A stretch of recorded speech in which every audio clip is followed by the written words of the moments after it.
कभी सोचा है कि विश्वास कितना नाजुक हो सकता है, खास तौर पर जब परिवार की बात आती है? तो आज हम एक ऐसी ही कहानी की परतें खोलने वाले हैं जो धोखे, वफादारी और जिंदगी के सिखाए उन कड़वे सबकों के बारे में है जो हमें हमेशा के लिए बदल देते हैं। देखिए, हमारी कहानी के दो सिरे हैं। एक तरफ सुनसान हाईवे पर पुलिस को चकमा देकर भागता एक कैदी, और दूसरी तरफ अपनी मेहनत से एक कामयाब ढाबा चलाने वाले तीन भाई। अब इन दो बिल्कुल अलग दुनियाओं का टकराना तो तय ही था, और जब ये टकराई ना, तो एक बड़ा तूफान आया। कहानी का जो सेंटर पॉइंट है वो है भाईचारा ढाबा, और जैसा नाम था वैसा ही काम भी था। तीन भाइयों के प्यार और एकता ने इसे उस हाईवे का सबसे मशहूर ठिकाना बना दिया था। मतलब सब कुछ शानदार चल रहा था, लेकिन उनकी इस मजबूत दीवार में एक छोटी सी दरार थी जो बार बार उभर आती थी। तो चलिए मिलते हैं इन तीन भाइयों से। सबसे बड़े दयाल, जिनकी पारखी नजर और तेज दिमाग गल्ले को संभालता था। मंझले भाई कृपाल, जिनके हाथ का खाना लोगों को दूर दूर से खींच लाता था। और सबसे छोटे शिवाल, जो पूरे ढाबे की देखरेख में अपनी जी जान लगा देते थे। उनकी यही तिकड़ी और आपसी तालमेल ही उनकी कामयाबी का राज था। पर इनकी एक ही कमजोरी थी, कर्मचारी। कोई भी नौकर उनके यहाँ ज्यादा दिन टिकता नहीं था। या तो वो कामचोर निकलता या फिर बेईमान।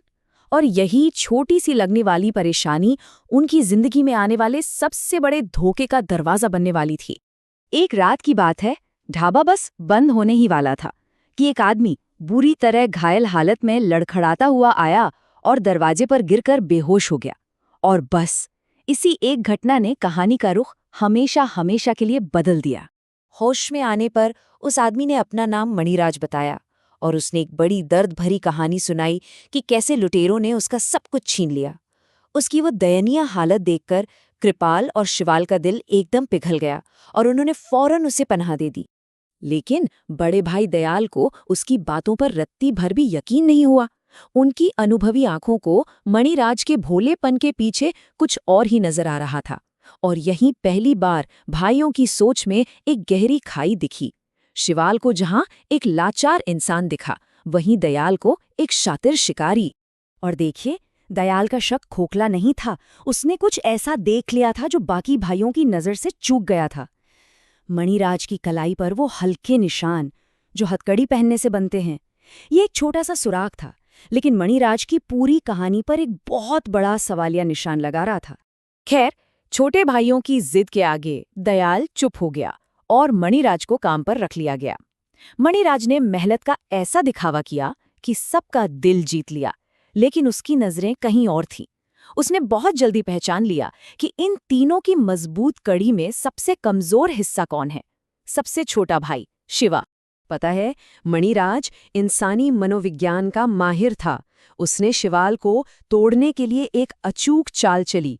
पहले उसकी महत्वाकांक्षा को पहचाना, फिर उसे भाइयों से अकेला करके उसकी झूठी तारीफों के पुल बांधे, फिर उसके कान भरे और आखिर में उसे बगावत के लिए उकसा दिया। ये धोखेबाजी की एक क्लासिक स्ट्रैटेजी थी। इस तरह की चिकनी चुपड़ी बातों ने शिवाल के दिमाग में जहर घोलना शुरू कर दिया। उसे धीरे धीरे लगने लगा कि मणिराज ही उसका असली शुभचिंतक है, और उसके अपने भाई उसकी तरक्की की राह में सबसे बड़े रोड़े हैं। और मणिराज का तीर निशाने पर लगा था। शिवाल अब अपने भाइयों को शक की निगाह से देखने लगा था। उसे हर बात में ये महसूस होता कि उसकी मेहनत का सारा श्रेय और फायदा तो उसके बड़े भाई ले जाते हैं। भाईचारे की नींव में अब दरारें पड़ चुकी थीं। फिर वो दिन आया जिसका मणिराज को इंतजार था। दयाल और कृपाल को किसी काम से कुछ दिनों के लिए शहर जाना पड़ा। जाते जाते उन्होंने पूरे भरोसे के साथ ढाबे की जिम्मेदारी शिवाल को सौंप दी। और बस ये मणिराज के लिए अपना आखिरी और सबसे बड़ा दांव खेलने का सुनहरा मौका था। जरा सोचिए, जब दोनों भाई शहर से लौटे होंगे तो जो उन्होंने देखा उससे उनके पैरों तले जमीन ही खिसक गई। उनके खून पसीने से सींचे भाईचारा ढाबा का नाम अब शिवाल का ढाबा हो चुका था। ये सिर्फ एक बोर्ड नहीं बदला था, ये भाइयों के बीच के भरोसे का कत्ल था। जब कृपाल ने टूटे दिल से ये सवाल किया तो शिवाल ने बड़े ठंडे लहजे में कहा कि उसने अपना हिस्सा ले लिया है। अपने छोटे भाई के मुंह से ये शब्द सुनकर दोनों बड़े भाई सन्न रह गए। उन्होंने कोई झगड़ा नहीं किया, चुपचाप ढाबा उसके नाम किया और वहां से चले गए। शिवाल को लगा कि अब वो आजाद है, अपने सपनों का मालिक है। पर वो ये नहीं जानता था कि असली खेल तो अब शुरू हुआ है।